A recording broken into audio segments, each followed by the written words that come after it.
Hello, everyone. I hope you guys are doing well.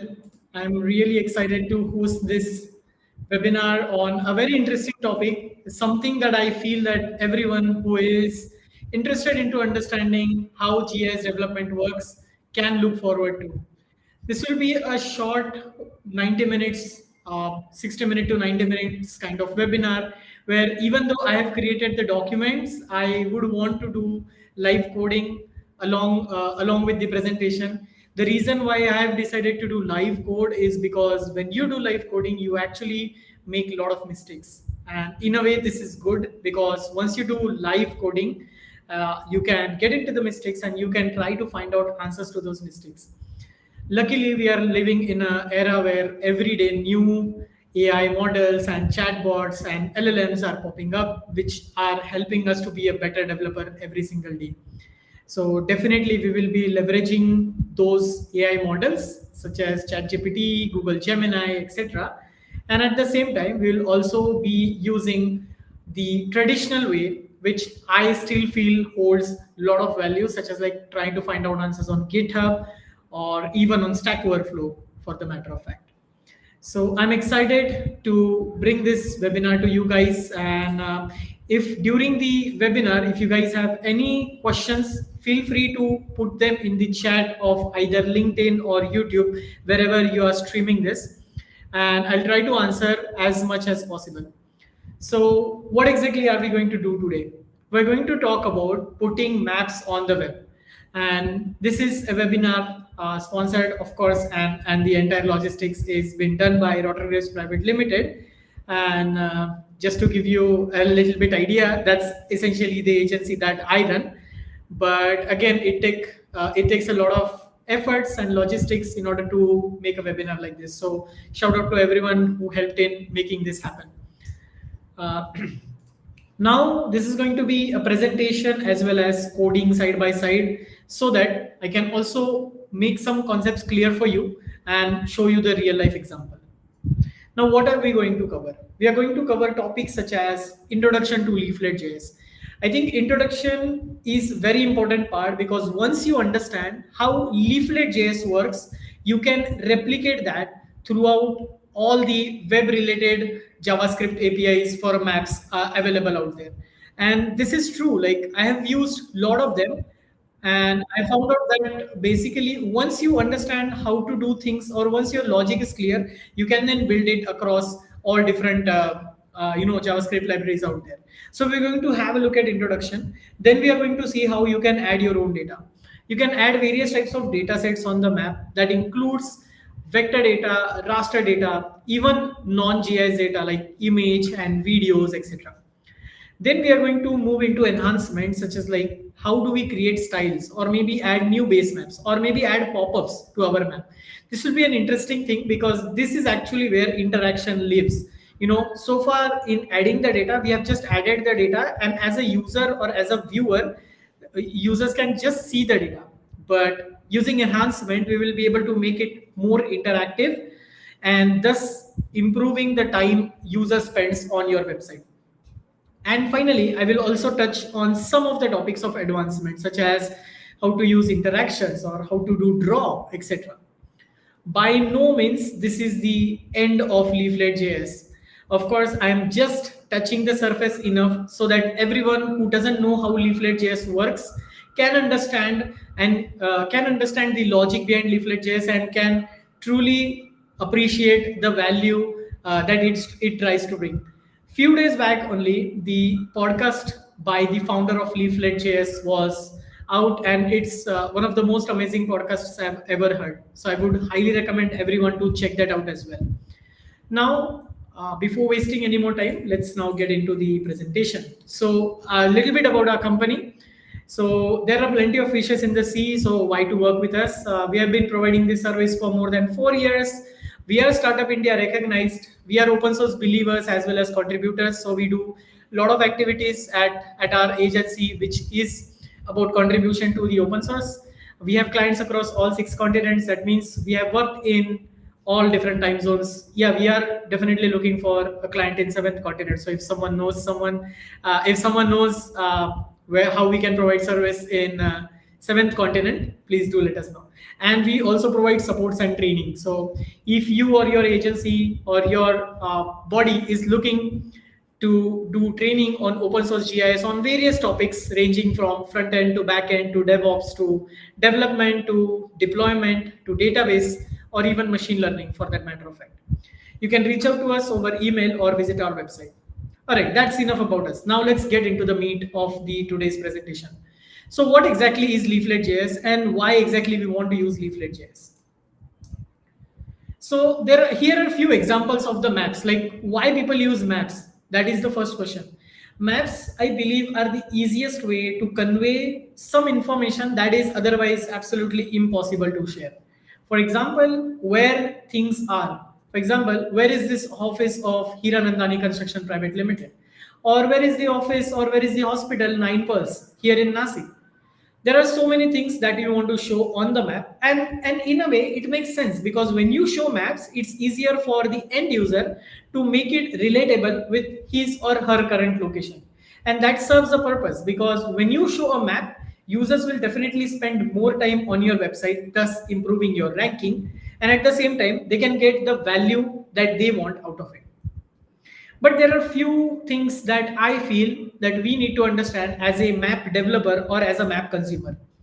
When we say maps, there are few names that just pops up into our head. Some of these names are Apple Maps or Google Maps, and then we tend to think that when it comes to map, only these are the companies who can provide us a service. But that is absolutely not true. Today we are going to explore Leaflet.js, which is an open source way to do the same thing. When we say open source, that means you don't have to pay any licensing fees, and at the end of the day, you control the source code. This is obviously a good and bad thing. As a non-technical background person, you don't want to get into the headache of understanding the source code and trying to figure out how it works.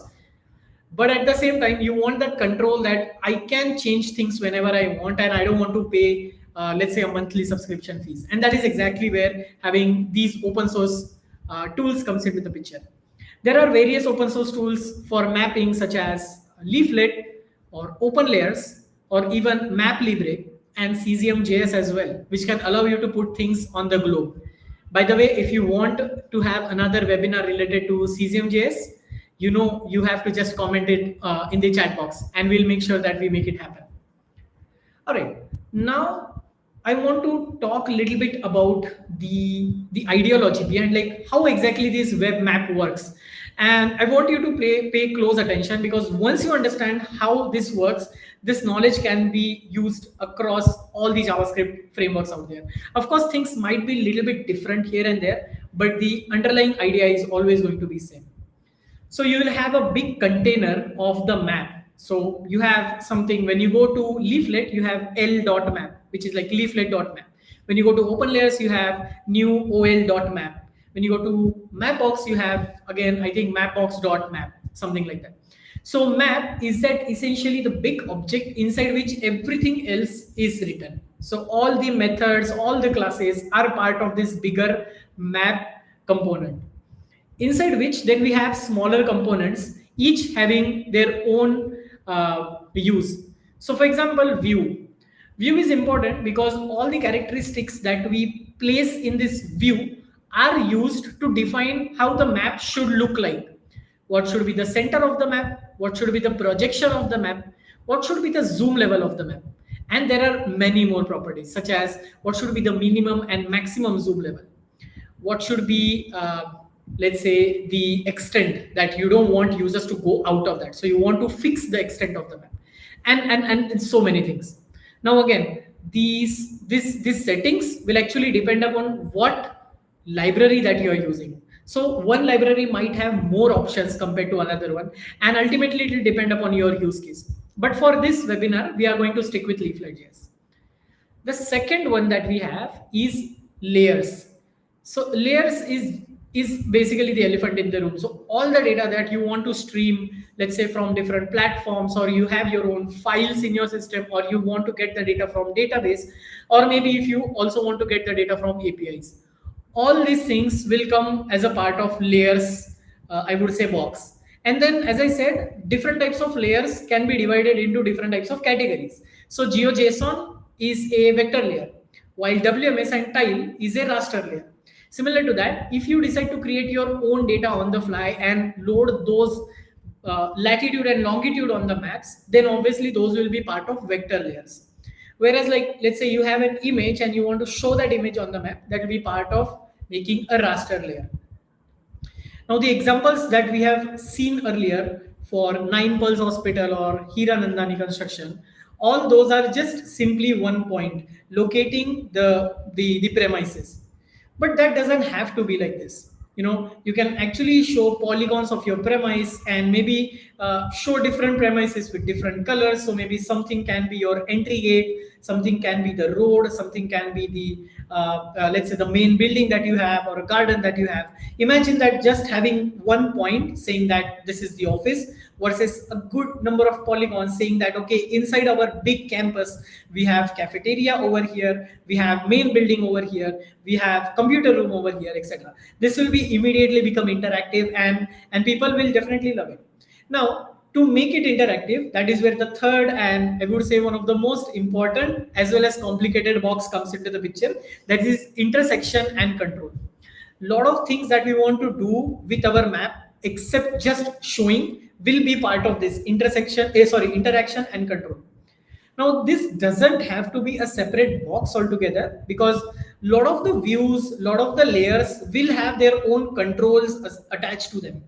But just for the sake of simplicity, I have decided to keep it in a separate box. So you have one box for view, which will only talk about the presentation of your map. One box for layers, which will actually contain all these different layers and the data that you want to show. And one box for interaction and control, where all the controls or all the interactions that you want to add with the layer, with the view, with the map will be available.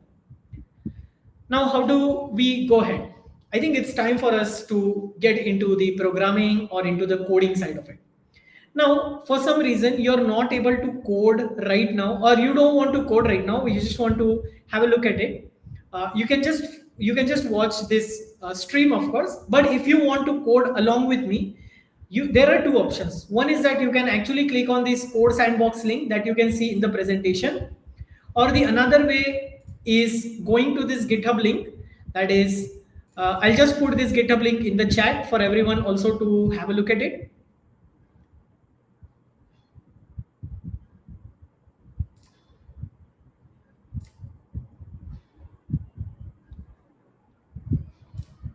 And you can simply download this repository. So if you already have your Git setup done, you can just clone it, or for the sake of simplicity, you can simply download the zip. But any which way you're doing it, make sure to fork and to star the repository. By adding a star to it, it will help this repository to reach to as many people as possible. All right, so for the sake of this webinar, I will be simply downloading the zip. I have the zip. Now I will open it, and I will open it in the VS Code. All right, let me bring the VS Code over here.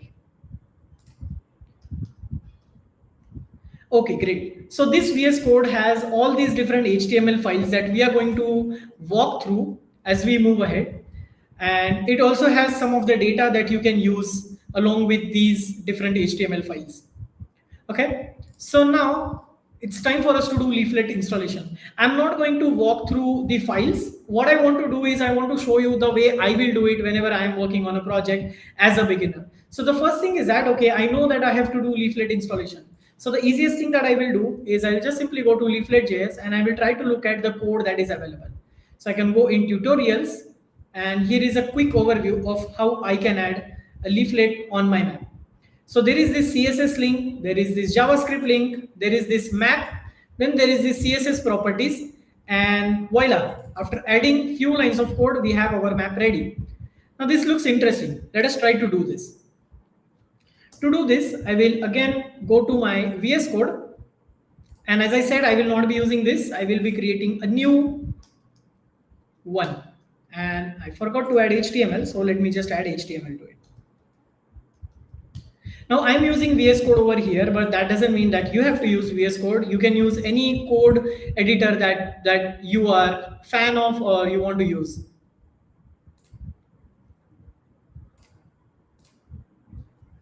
So the first thing I'll be doing is I'll be referring back to the documentation. So only for this first HTML, I will be going very slowly because I want to show you how to do these things. And once that is done, then we will be quickly going through all the HTML files that we have. All right. Now the first thing we want to do is obviously we want to create a simple HTML page. So to do that, since I'm in VS Code, I will change my language to HTML. And I'll just simply do this, and there we go. So this is sample, or let's say webinar leaflet. All right.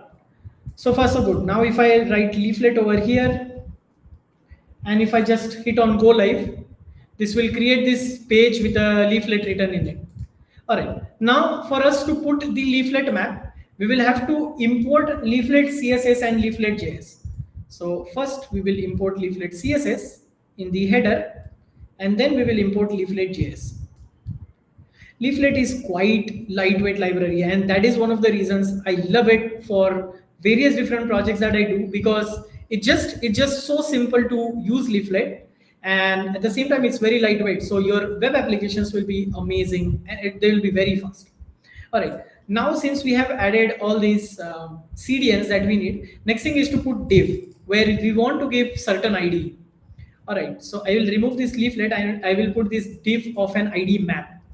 Next thing is I want to give the height to my map. So again, I will maybe create a style component. It has to be in head. And I'll give the map. I'll give it as, let's say, 95 VH. Okay.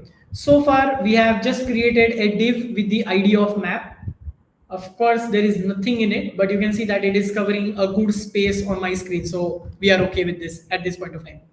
Okay, now the next thing is to actually add the JavaScript code in it. And as you can see, the way we have to add leaflet map is a single line of code. How crazy is that, right? It's just one line where you have to define l.map, which is a initiation of map, and then you have to give the ID of the map. So if I decide to make it as a map 2, I will also have to make it map to over here. Then we can set the view of latitude and longitude. This is absolutely important because I cannot stress enough that how many hours of my life I have wasted figuring out why I'm not seeing the data and later realizing that it was not longitude, latitude, but it was latitude and longitude. So make sure that whenever you are picking up any JavaScript libraries of map, you first read through the documentation and understand whether they put latitude first or longitude first. For example, OpenLayers puts longitude first, whereas Mapbox puts latitude first. All right. So far, we have added it. If I go to my web application right now, you will see something appearing over here. So you see this plus and minus zoom buttons, and you also see leaflet written over here. And you see this gray thing. But yeah, for some reason, there is no map in it. That is because we have not added any layer to it. So we'll just add a quick tile layer. So far doesn't matter that whether you are able to understand what we are doing with the tile layer or not. Just simply copy this and paste it over here. And now if you go back, voila, you have your first map on the web application. So congratulations who all are following along with me. I hope this was exciting for you. We have added our first map, and more importantly, this map is also movable. That means it's not just a simple map or a photo of a map, but it is actually movable and user can go wherever they want to go with the map. So I can go all the way from the location to my hometown, and this is crazy, right? We have open source map onto our application within couple of lines of code. This is mind blowing. All right, so end of chapter 1. We have installed Leaflet.js on our local machine, and sorry, on our local code, and we have our map ready. So kudos to that. Now the next thing that we have to do is explore map, and that is where the real magic will start. So you will see a lot of controls, a lot of interaction, map states, events, methods. This frankly can be too much for a newbie, but that doesn't matter. We will just have a look at few of these things. So if you go to Leaflet.js documentation, which is something that I will highly recommend as a beginner or as an experienced developer, you should always go back to the documentation. Whenever you want to do anything, if you want to put layer, if you want to understand how can I add control to the map, always go back to documentation. I know that we all live in a world of ChatGPT, and I can simply type on ChatGPT, hey, how can I add GeoJSON on my leaflet map? And it will give you the code. But we also have to understand that not all the time it will be right. And instead of figuring out why the ChatGPT code is not working for hours, it will make sense to have this habit of always checking the documentation. All right. Now we are in the documentation, and what we want to do, we want to understand what all different things that we can do with the maps. And here are some of the options that you can do or you can play with when you're creating a map. So there are a few interaction options such as dragging or zoom snap. So what do we mean by that? So when we say dragging, we want whether a map is draggable with mouse or not. So if I disable it, so in order for me to disable it, I will just simply pass that option over here as false. And now if I save this, you can see that it doesn't matter how many times I try to move my mouse, I cannot drag it. I can zoom it, but I cannot drag it.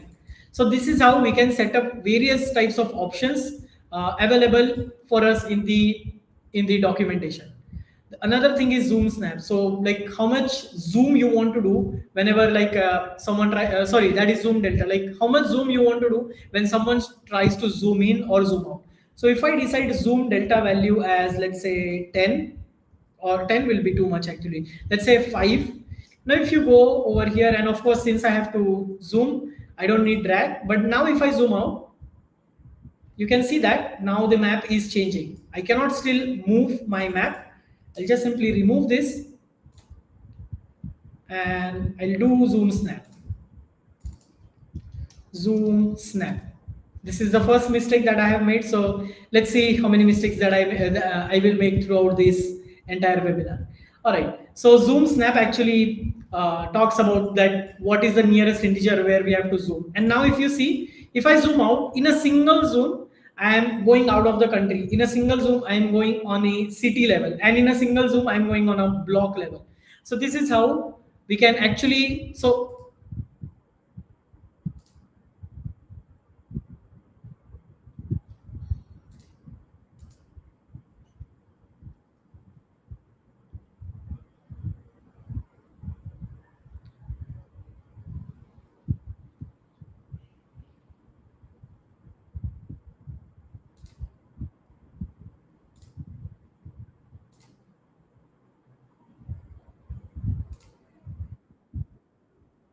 So this is exactly how we can actually add the data onto, sorry, this is how we can actually control the zoom of the map.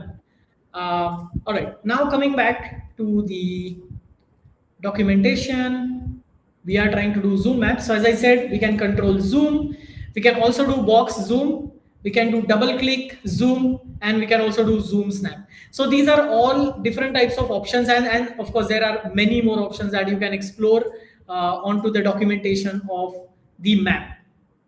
All right, now I'll just quickly check if there are any questions. Is it possible to replace a map with the ortho mosaic? So there is this question that whether it is possible to replace the map with ortho mosaic, and the answer is yes. But it will also depend upon how you want to source the ortho mosaic. So you can actually get the data back as WMS. This will be interesting for you to basically this will be interesting for you to understand how you can source the data coming from some another platform or say coming up from some another software such as like let's say GeoServer or QGIS onto your leaflet map. So we can have a look at it. uh, I'll also quickly have a look at other questions if there are any.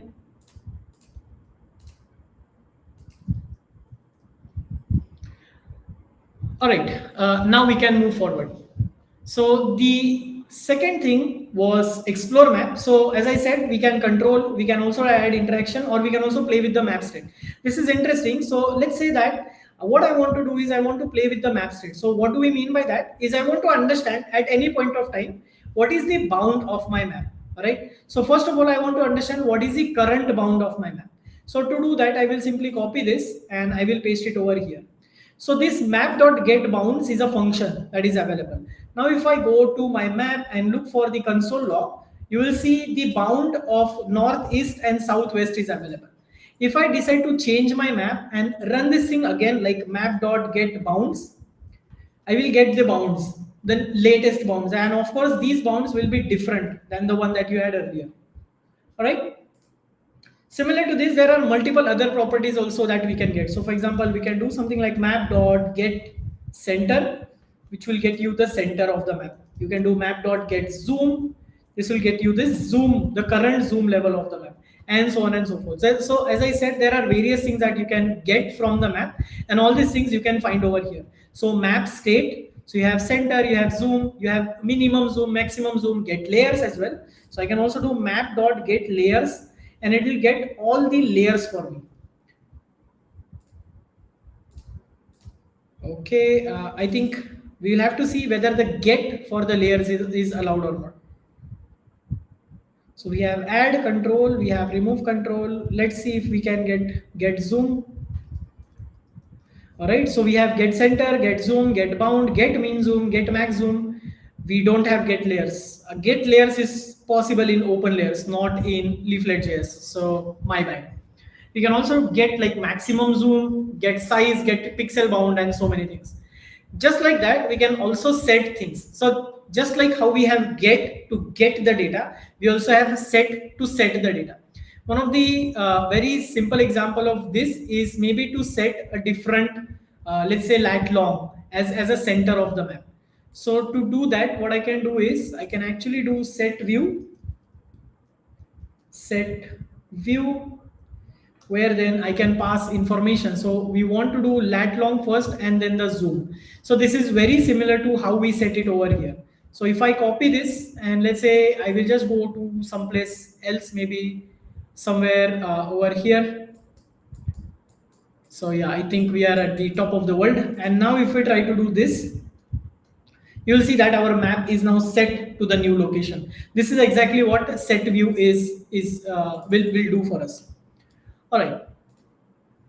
Then we have next thing is fly to. This is an interesting thing, is that how exactly we can call these functions from our JavaScript function. So map has this thing known as fly to. This will give a nice smooth animation view of setting the new view. So just a few seconds ago we saw that when we do set view, it is just loading our map to that particular lat and long. There is no smoothness into this. But if I, instead of doing set view, if I do something like map.fly to, and if I pass this as the lat long, over there, now you can see that it is a very good smooth or like fly to effect in a way.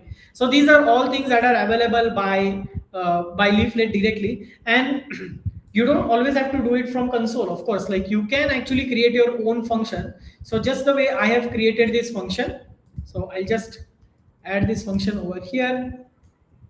And in this function, what we do is we ask user to put lat long, and then we will just simply fly to that lat long.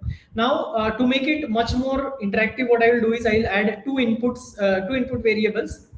So I'll do input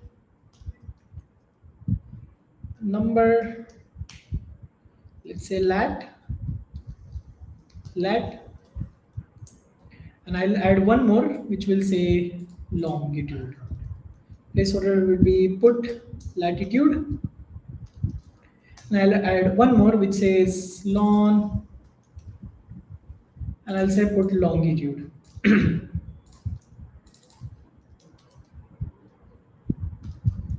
All right, and then finally we will create a button with a function fly me.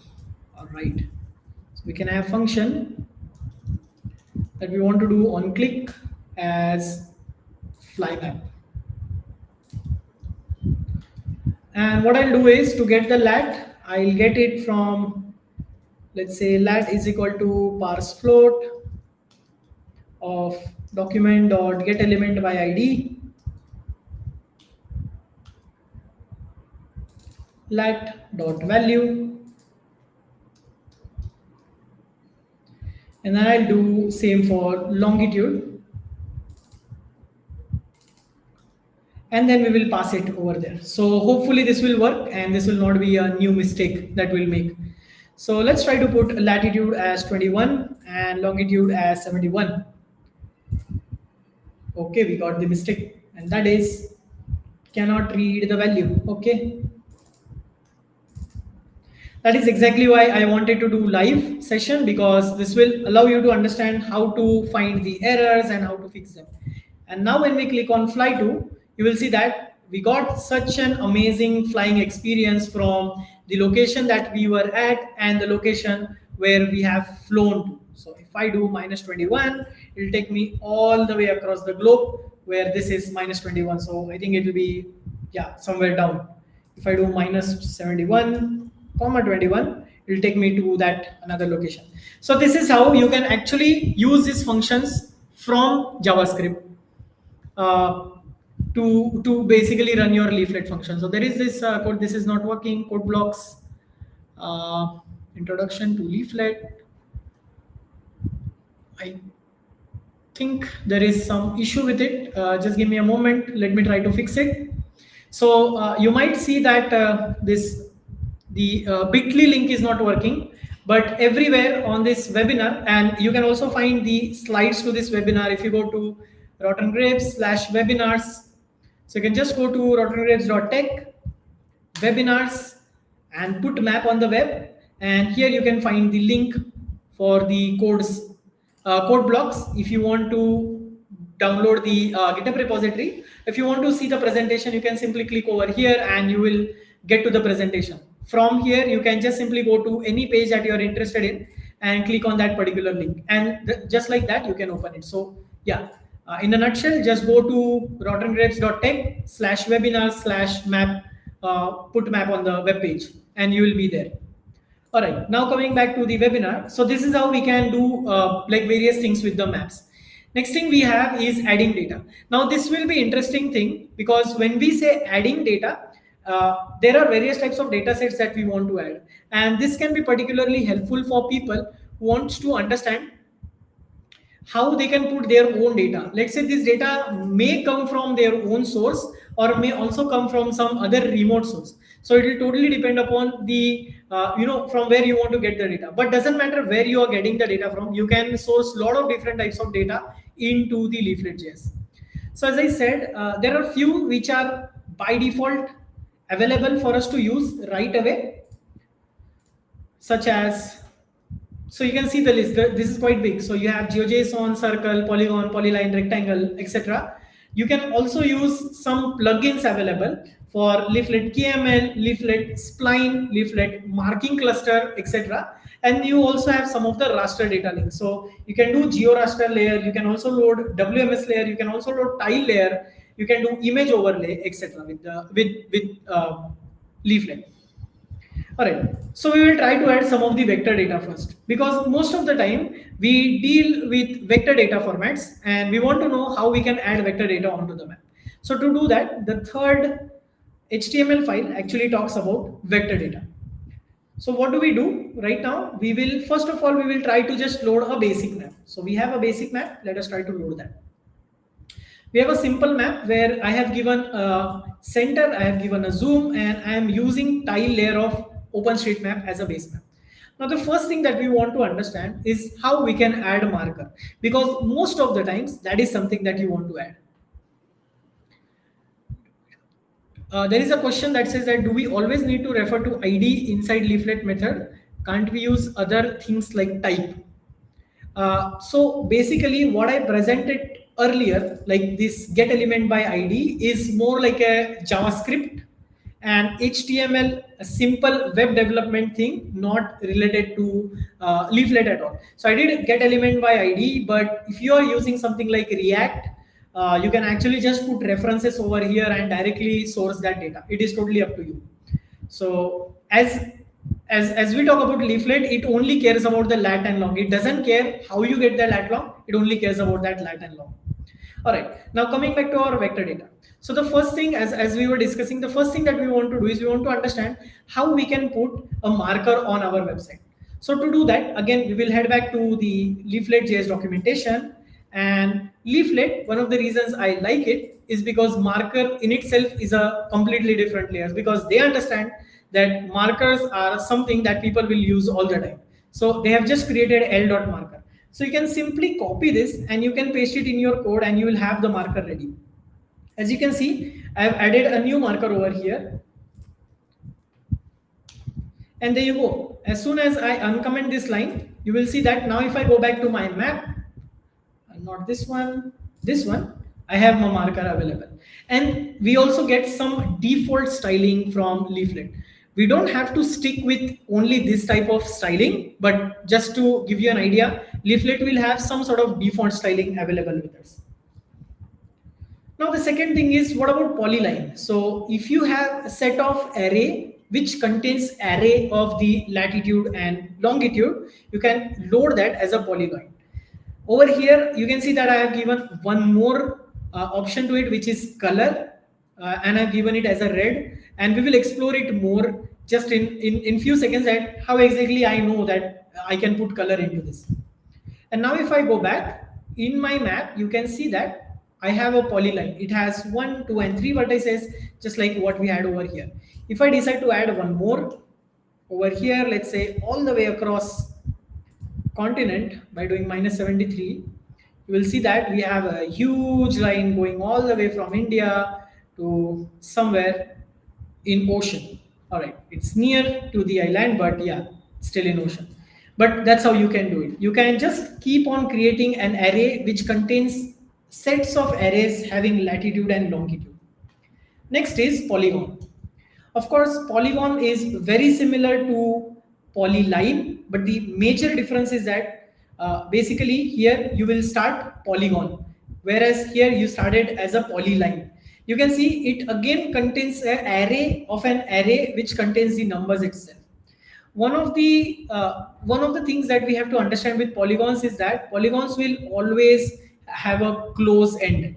So that means you will always see polygon closing. It will never be open. So if I decide to add one more coordinate to this list, let's say again I'll go across the globe. Now you can see that my polygon looks very weird, even though it is actually in fact a polygon. And to prove it, maybe I can do something like this. And now you can see that our polygon is going all the way across the continent. So this is how, and the reason why you're seeing only these lines over here is because we messed up the way we are organizing things. So we have first in 73, then again in 73, whereas like this can be in -73, this can be in plus, this can be in minus. And let's say this can be again in a plus. Now if I save this, yeah, you have this. This is crazy, right? And certainly not very good looking. But just to give you an idea, and you can see that somewhere here they are meeting.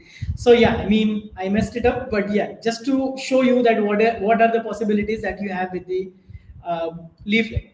Then you have bounds. This is particularly helpful when you are dealing with a lot of GIS data. When it comes to GIS, a lot of things are bound related. So you want to have a bounds and you want to show those bounds on top of map. So here you can see that I have given the top northeast and southwest location, and it actually created a bound out of that.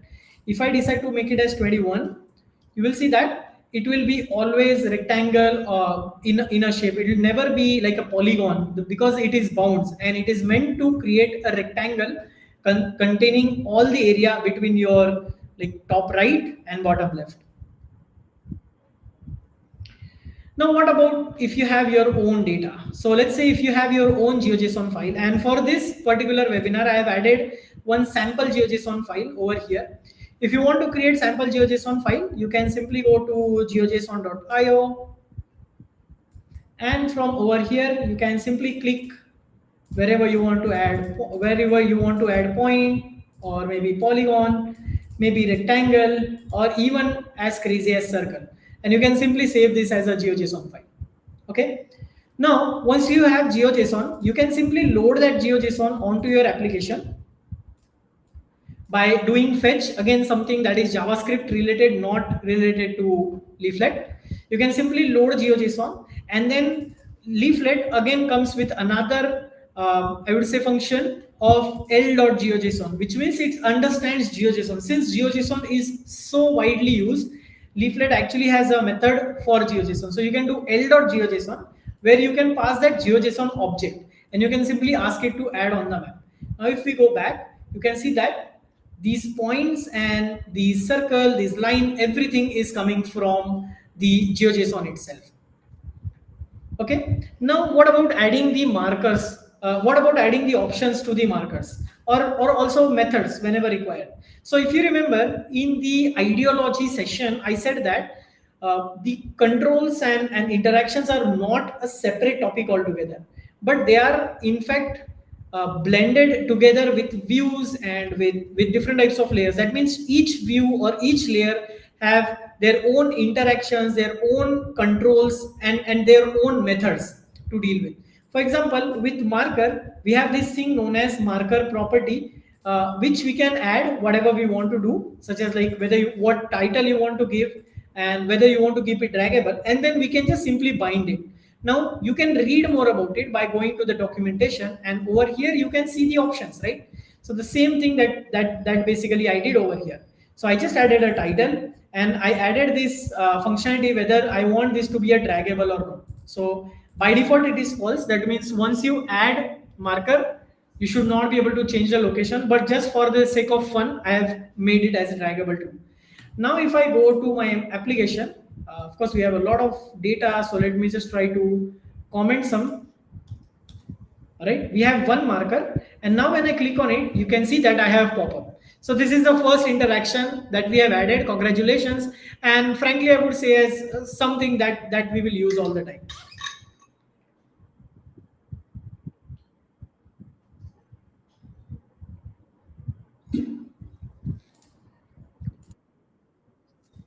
All right, now that we have added office location, if you remember, we also made draggable is equal to true. That means I can just take it and drag wherever I want. Certainly not something that is ideal. And you might think that, okay, why we are seeing it twice? Because we had this one marker and we also had one more marker. So I'll just simply comment this, and now we only have one marker. So I can drag it wherever I want. Certainly not something that is acceptable in a lot of cases. So for example, if you want to show your office location, of course, it will not make any sense to make that marker draggable, but it might be helpful for some other use case where you want user to interact with your map. So again, possibility. Then we can also actually create our own data. So for example, if you remember in Polygon, we created this kind of thing where we had an array, which inside had an array which had latitude and longitude attached to it. But we all know that this is not a standard format, right? You might create your data in this format, but let's say if you want to export this data or use this data in some other APIs, GeoJSON is a preferred way to do that. So a lot of people will know how to deal with GeoJSON, not with something like Leaflet format. So to do that, Leaflet also comes with this to GeoJSON method, which will allow you to export or expose your feature as a GeoJSON. So now if I save this and if I go to my console log, you will see that we got an object, which is in fact a feature, which then can be added in a GeoJSON. So if I copy this and if I create a fresh GeoJSON, and if I put it in my feature, you will see that I got my polygon over here. So this becomes particularly handy when you want to have to and fro communication with some APIs. You want to get the data in GeoJSON and you also want to expose the data in GeoJSON. So this is about it for vector data. I will highly recommend you guys to check out what all different vector data formats are out there. As I said, you can do GeoPackage, you can do KML, you can directly also load Leaflet shapefile. If you want to understand how you can convert, let's say, your GeoJSON file to shapefile or shapefile to GeoPackage or KML, I would highly recommend you guys to check out this tool known as QuickMap Tools. I'll also put this link in the chat. So this is an interesting tool which will allow you to actually convert your data from one format to another. So if you have a GeoJSON file, you can simply select GeoJSON, and if you want to convert it into shapefile, you can just select it and you can just browse your file, and within browser itself it will convert the data. So you don't have to send the data back to the browser, wait for browser to change the data and then share it back to the front end. Everything happens in browsers, which makes it incredibly fast for anyone to use. All right, now coming back to our presentation, next we have is a raster data. Raster data are also equally important and sometimes more complicated to deal with when it comes to working with the maps. Fortunately, we have covered some use cases of raster data which are most likely to be used in day-to-day applications. So first thing I did is I added this GeoRaster. So GeoRaster is a layer which will allow us to put the GeoTIFF directly on top of our map. So where do I find information about it? You can simply go to Leaflet homepage, look for plugins, and just simply search for GeoRaster over here. GeoRaster, and you will see this GeoRaster. Now, why exactly are we going with plugin? So not all the things that we want to do are available in Leaflet directly. But since Leaflet is open layers, it allows us as a developers to create our own plugins on top of the Leaflet code, which in a sense means that there are infinite number of things that we can do with Leaflet, and people are actually doing it. So this GeoRaster layer, this is a plugin created on top of Leaflet, which will allow us to show GeoTIFF. This is created by some developer, Daniel Dufour. I'm not sure if I'm speaking it correctly, but it looks like this guy created this Leaflet plugin, and now we can just use this plugin into our application. This is the power of being open source. We can just use whatever plugins are out there into our application directly. Now, if you remember, I told you that even though ChatGPT is out there, we want to be able to deal and work with GitHub and Stack Overflow. This is exactly for that reason. A lot of these things might not be available for ChatGPT to understand or to give you the data directly. But if you simply click on GeoRaster layer, you will be redirected to the GitHub repository of this particular plugin, and here you can find the documentation, how you can install it, how you can use it, every single thing. All right. So now what I have done is I have just copied it from over here. I have pasted it, the CDNs over here, and I have also added one more plugin, that is MB Tiles. So MB Tiles is again another modern format which allows us to expose the data in .mb tiles format. Again, same thing. I just went to the plugins page and I have searched for MB Tiles. And there you go.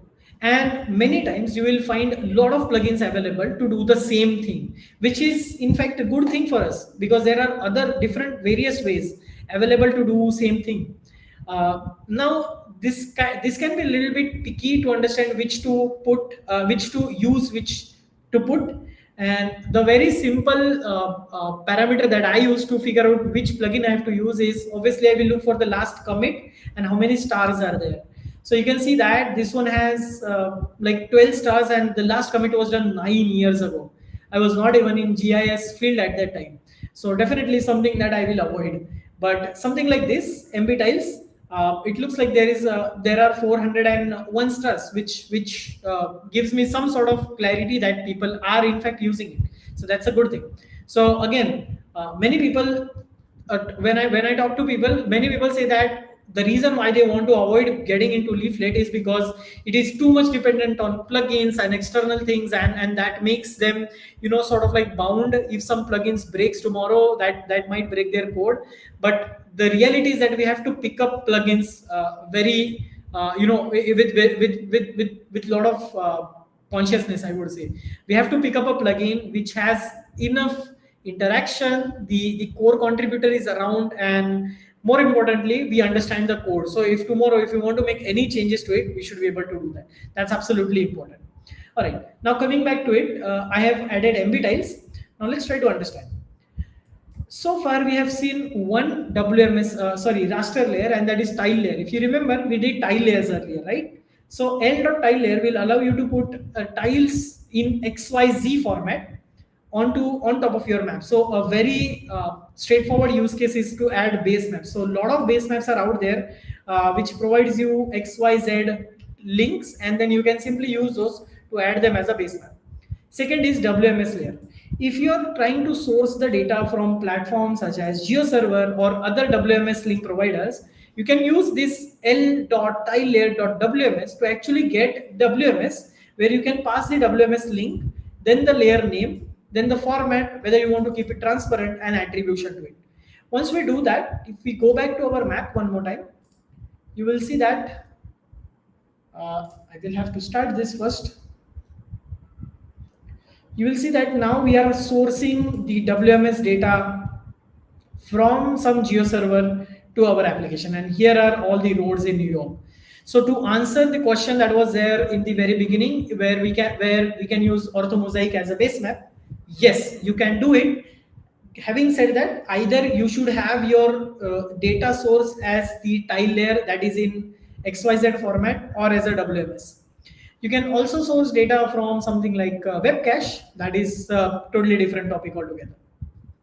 All right, now coming back to the code, the third and important thing is image overlay.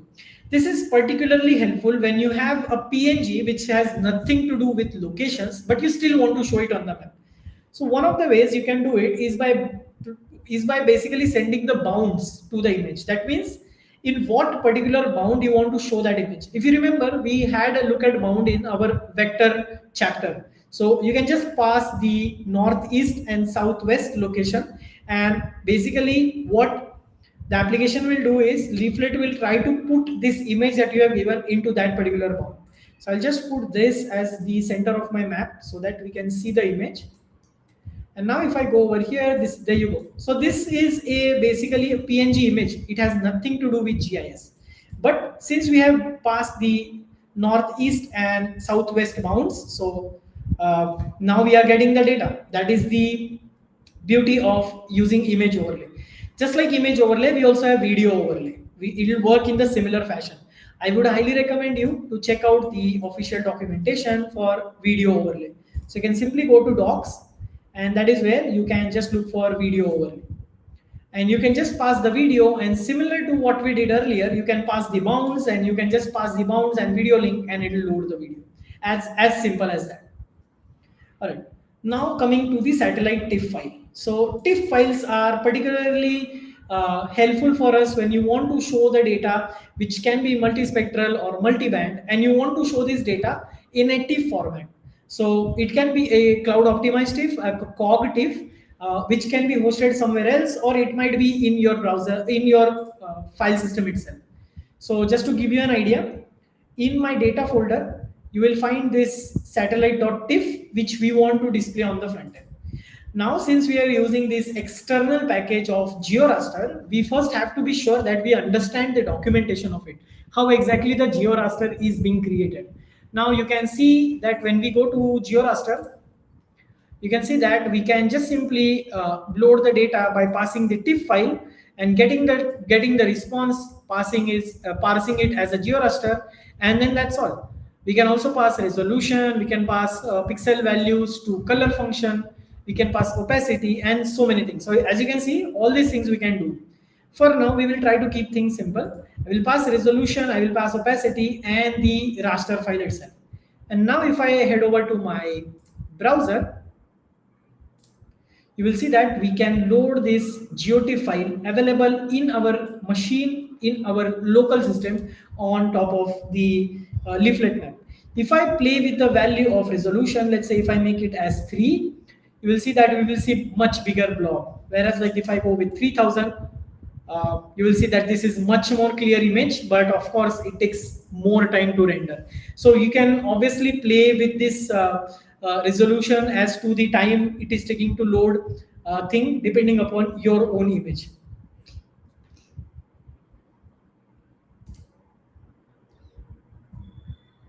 And finally, we will wrap up this section by doing MB tiles. So just like the TIFF, I also have .mb tiles folder, .mb tiles file available in the data folder. So I will simply uncomment all this. So what we are doing over here is we are loading this mb.on. Again, this is a function that you will find more information about it in the documentation of MB tiles. But when we load it, essentially it will load the MB tiles data available in the file, and then it will try to add that file on top of the map. So if we go to the console, you can see that the DB is loaded, but at the same time we have passed that okay, it will be only visible between certain zoom levels. So if we now zoom out, you can see that the MB tiles is being loaded, and that's how you can also load your base map data on top of your leaflet map. So this is all about raster data. Again, if you guys have any question, please feel free to add it in the comment box on YouTube or even on LinkedIn.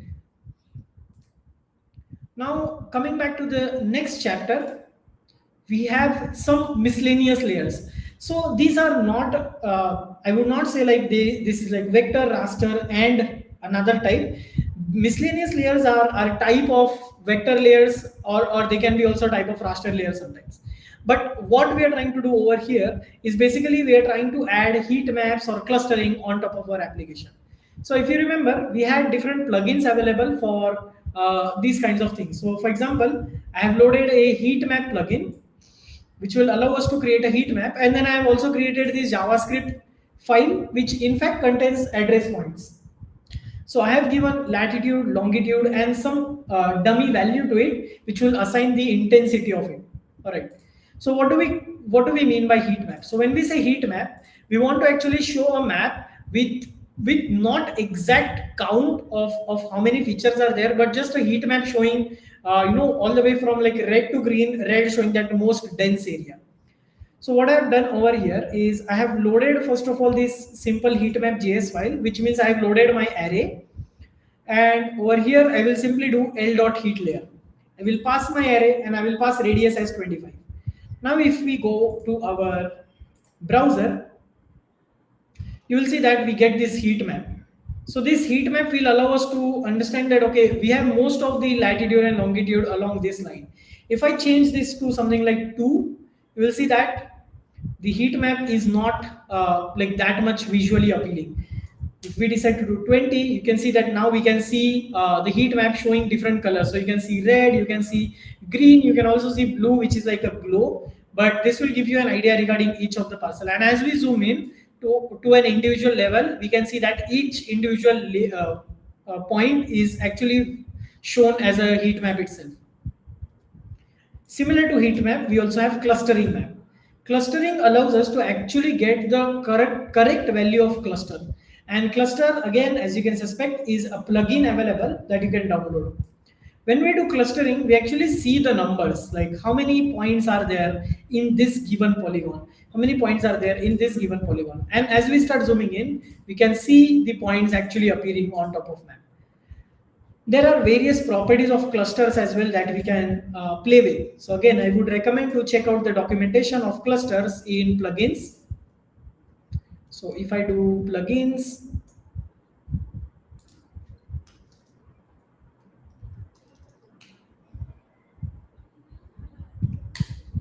and I can just search for cluster. So there you go. So clustering is one of the very famous thing. And as you can see, there are a bunch of libraries. And the one that I have picked is this one because it is very recently committed, as well as it has 3.9k stars. So that's amazing. So that's why I just no brainer. I just picked up this one. And if you scroll down, you can see that there are a bunch of options that you can play with, such as what do you want to do? Like, do you want to spiderify when you zoom? When you like zoom to bound on click, spider leg polyline position. There are so many things that you can do with it, and also there are so many options that you can play with it. So this is what makes Leaflet so powerful: is that there are so many plugins available, and these plugins are amazing. They can help us to do a lot of things. Now coming to the next one, that is very important. Now we are moving into the third chapter, which is enhancement, like adding styling, adding pop-up, base maps, etc. So pop-ups, I think after adding markers, the next thing that we definitely want to do is add pop-ups so that users can click on these polygons or geojsons or markers and get more information about it in a pop-up. Pop-ups are so famous that Leaflet has a dedicated method for it known as pop-up itself. So if you go to docs, you will see something like pop-up over here. And let's say you don't want to add marker and then add pop-up, but you want to add pop-up and then add lat long to it, you can also do that. It is same in a way that you can first add marker and then bind a pop-up to it, or you can just create a pop-up and then bind lat long to it. In a way, it will be same thing. Now, we'll try to see what all different things we can do with pop-up. So the first thing is we want to add pop-up directly. Now the pop-up will contain the data in HTML format. That means you can use various HTML tags such as table, headings, P, or even style the data by adding multiple divs and then styling it directly by putting things in set content. So if I were to do this, and let's say if we change it to welcome to our, let's say I will put a tag. Let me create a tag over here with the link of our webinar. I can just put this in my pop-up itself.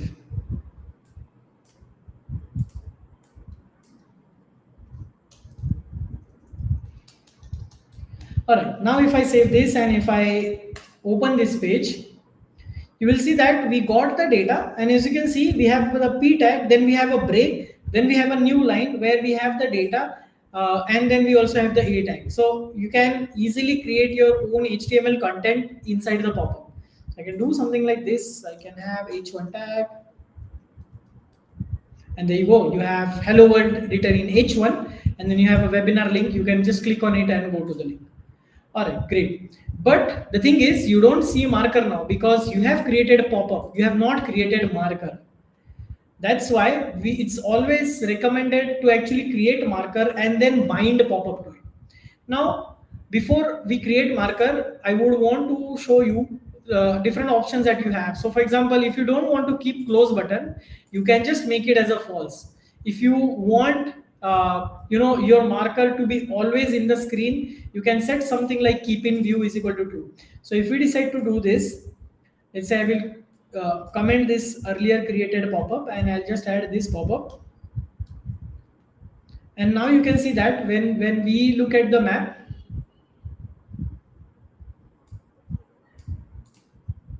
I have to get rid of this A tag.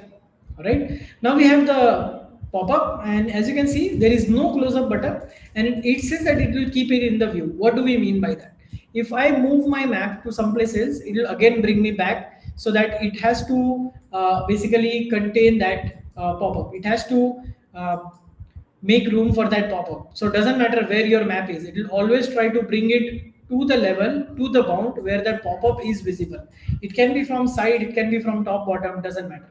But this is how you can actually create a pop-up which will never go away out of the screen.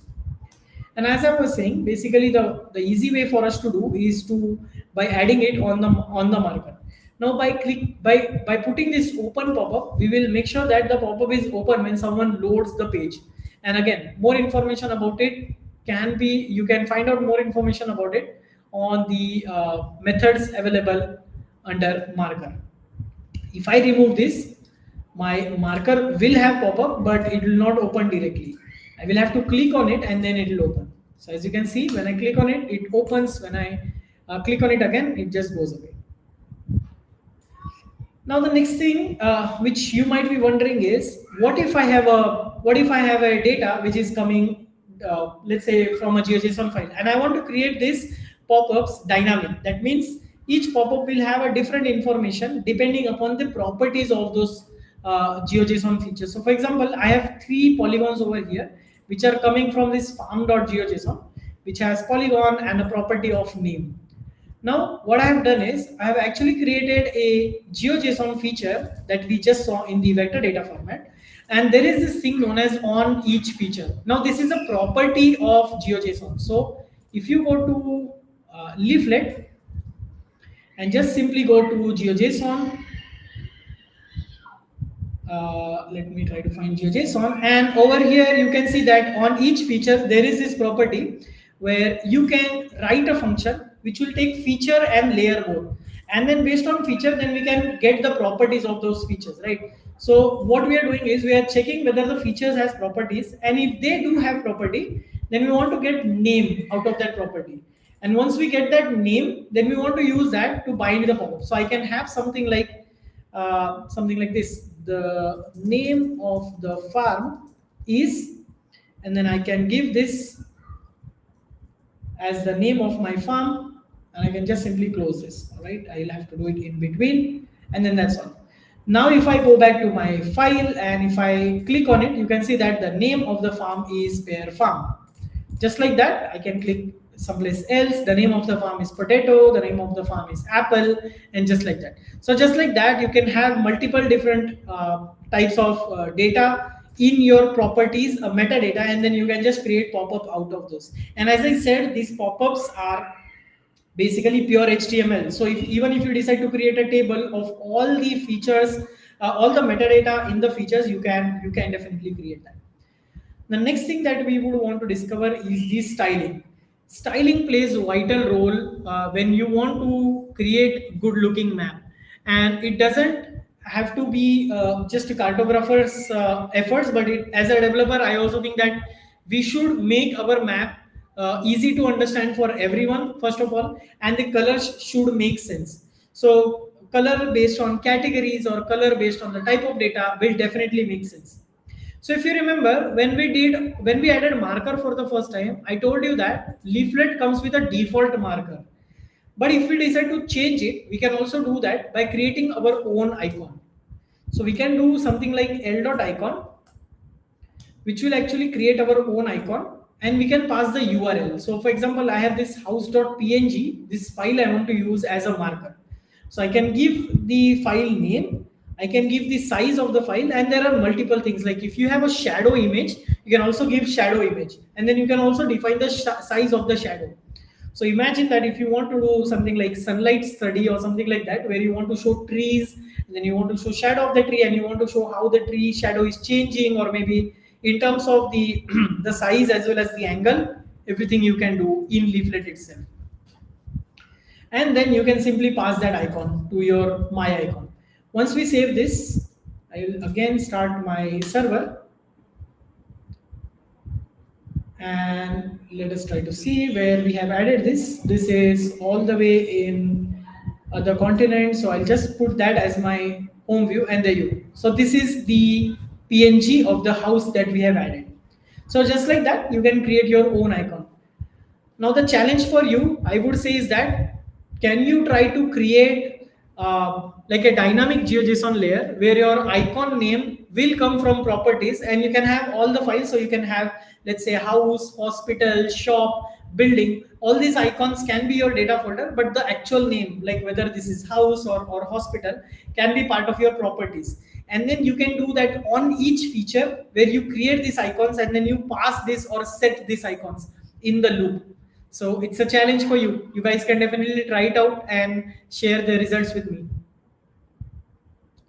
The next thing is actually the style function itself. So Leaflet is pretty serious about creating the styles. So that means it doesn't only allow you to like do basic things like change the color, but you can do a lot of things. You can do fill color, you can define the weight of the fill, you can define the opacity, you can define the style of the borders of your polygon or your line.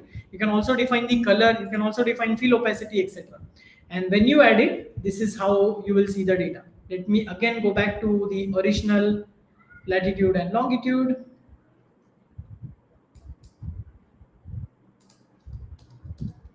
And there you go. So we have red fill, which you can see over here, with the weight of the border as 2, opacity as 1, the color of the border is black, the type is dash array 3, and the fill opacity is 0.7.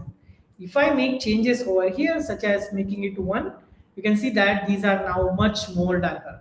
If I do it as yellow, and if I try to make it as 3.4, now you can see that the maybe I will actually make it 3.40 so that it's much more visible.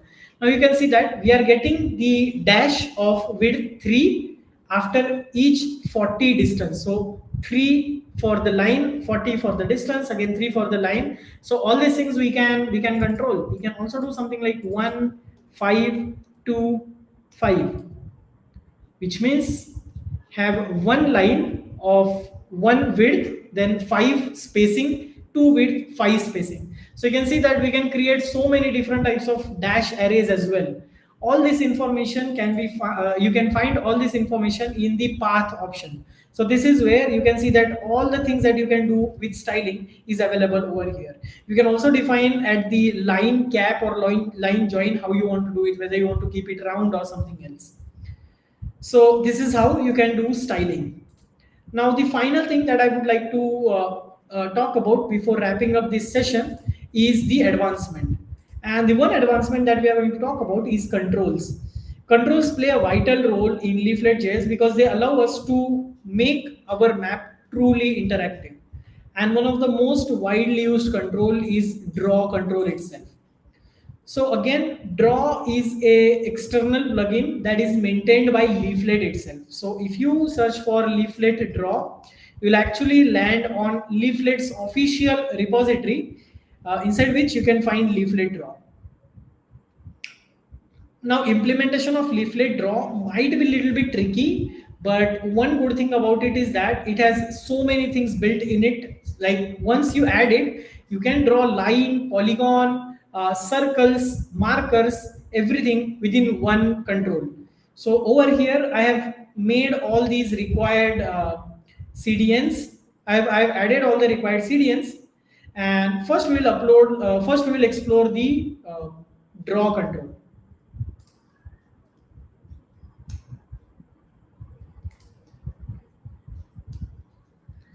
So over here now I have, let me just remove everything else. And now you can see that we have a draw control available, which will allow us to draw polygons, squares, circles, markers, etc. And all these things are in fact actually available in your data layer itself. So we might not be able to see it right now, but there are a few settings that we can change in order for us to see the data. So now if I make it, and if I again do draw layer, I should be able to get, oh, okay, I've actually forgot to add this event. Now if we add this, now you can see that it stays on top of map. So we can create circles, we can add a marker, we can create square, and so many things with Leaflet Draw. One other very important control that we have is a layer group control. A lot of times we deal with a lot of layers, and we want to have a simple box where we can actually control, where users can actually control what different layers that they want to see. A very good example of that is available over here. Here you can see that we have two base maps that you can select from. So you can either select OSM or Google, and then you have one layer which you can just click. So in a sense, we can divide our layers into two types. One is base map, which means that out of 10 different types of base maps, you would only want to see one base map at a time. But when it comes to layer, you might also want to see all 10 layers. And that is the difference between two separate layer groups. This is where the control of layer group comes into the picture. So if we do leaflet layer group, you can see that there is an example of layer control, which can allow you to add something like this. You can have various base maps that you can choose from, and then you can also choose from the layers. So layers can be multiple, or can be single, or can be none as well. It's absolutely simple to add layer group on top of our map. To do that, the only thing that we have to do is define all the layers. So for example, let me wrap it up as well. So I have defined one OSM layer of tile layer over here. I have defined one OSM hot layer, which is again a tile layer. And then I have defined some of these markers. And I have created a layer group of all these markers. Now to add this layer control, we simply have to pass which is the group of our base maps. So you can see that this is first array where everything will be radio button wise. So you can only select one of those. And second one would be of all the layers that we have. So as you can see, I have added little town over here, which is a single marker. I have added Denver, Aurora, Golden, and for the matter of fact, I will also add cities over here. Okay. Now when I save this and go back, you will see that I also have my own layer selector. I can click on 0, click on 1 to change the base map, and I can also select these layers based on the data that I want to see on my map. So as you can see, when I go to cities, I can see all the data, and when I click on this individual, I can turn on and off these individual markers. Now, one of the reasons why you are seeing like 0, 1, 2, 3 and not the names is because we have to actually define that properly in order for us to see that. So what do we mean by that? We have to define it like this. We have to have proper name attached to it and then send that to our controls. So these are some of the controls. Apart from that, there are other controls such as like zoom or pan, which you can control. So if you don't want your users to zoom in and out in and out of the map, you can actually disable that control. So that's all for this webinar, guys. Thanks a lot for attending. And the next step from here would be to actually do practice, because it doesn't matter how many webinars you attend. If you don't practice, this will not be helpful for you guys for sure. So I would recommend to try out, like I have created these 3 sample project outlines, and you can choose any one of these, or if you want to create your own, I would say, like if you want to create your own project, feel free to do that. You can create something like POI inspector. So create a web application where users can add new POIs on the map and fill metadata and show stored data as a WMS. So you can obviously will also need to have a backend knowledge to it. So users can go to your application using draw. They can draw things on top of map and they can fill up a data. And when they hit save, the data will be stored in the database. From database, it will be connected with something like GeoServer, which will give you the WMS link. Second is Find My Store. So Find My Store can be implemented with existing APIs such as like OpenStreetMap, where you can just search for something and then the search will go to OpenStreetMap, find out the data for you, give you the data in GeoJSON format, and then you can show that GeoJSON on top of map. And last is Show Stacker. This is the interesting one. If you deal in Earth observation related industry, this can be helpful. If you know, there is this something known as stack specification, which allows us to show the data in stack specification. So very simple thing is that if you want to get all the Sentinel-2 like all the Sentinel-2 images available for a given area of interest between given dates, you can actually use stack specification to find out. So you can create an application where user can draw their area of interest and put the start and end date, and go to the stack specification, find the data, and show those tiles on top of map. This can be also interesting. Upcoming webinars.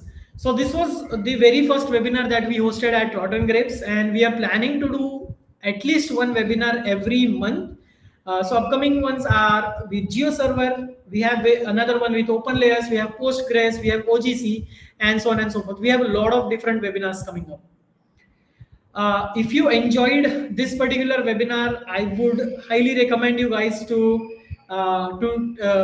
let me know in the comments, or DM, or on YouTube, or on my wall on LinkedIn, regarding your suggestion on how we can make it better.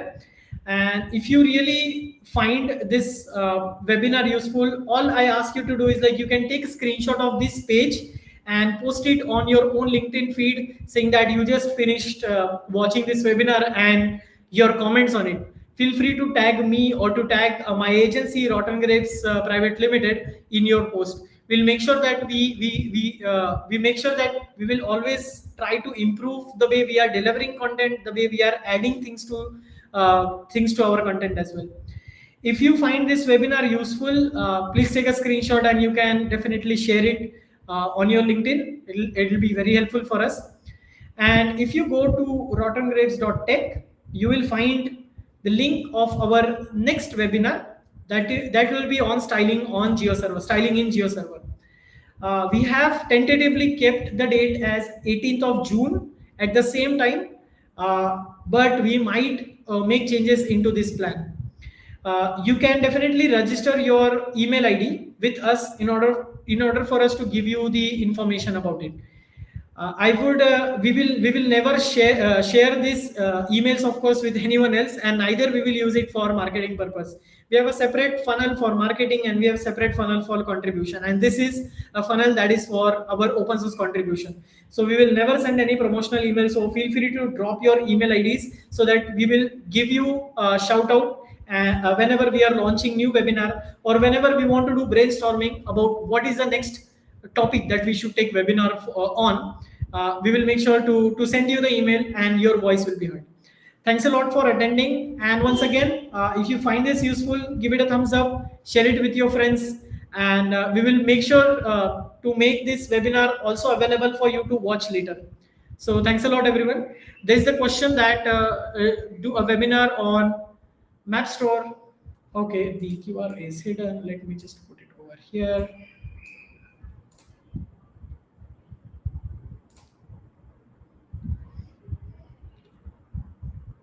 There's a question that do a webinar on Mapstore 2 customization, so that we can extend beyond the default tab. This is definitely in progress, and we, in fact, at Rotten Grapes are heavily invested in Mapstore 2. We do a lot of contribution to it as well, and we do provide custom made applications on top of Mapstore. So yeah, definitely we will make sure that we do it. If you want, you can actually drop us an email making it as an official request, so that we will add it.